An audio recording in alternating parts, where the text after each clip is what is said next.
Okay, so the way that geneticists think about these crosses is using a technique called Punnett squares. But let's go back to our two plants to start with. So let's start off with a tall plant here. Flare a few extra leaves, and so remember the genotype here in this case for us is going to be big T, and let's cross it with a short plant.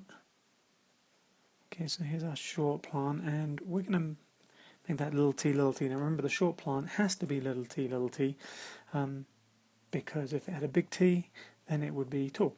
So let's think about this like a geneticist does.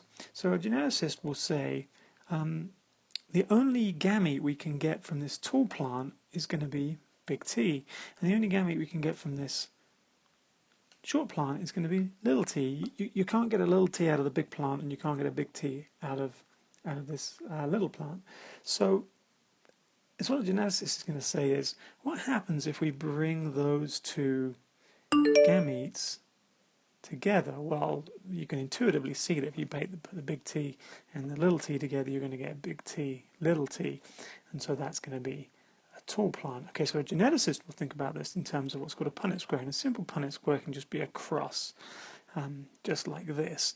And so what a geneticist will do is they will say, okay, let's put one gamete up here in this top right hand corner and another one down here, and so our big T is coming from there and our little t is there, and so if we bring this big T together with this little t, then we get big T, little t, and so big T, little t is the only combination we can get here. That means 100% of the offspring from this cross at the top here,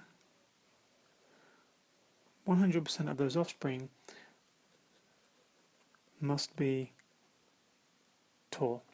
That is the simplest case we can look at, and we'll make it a little bit more complicated in a moment.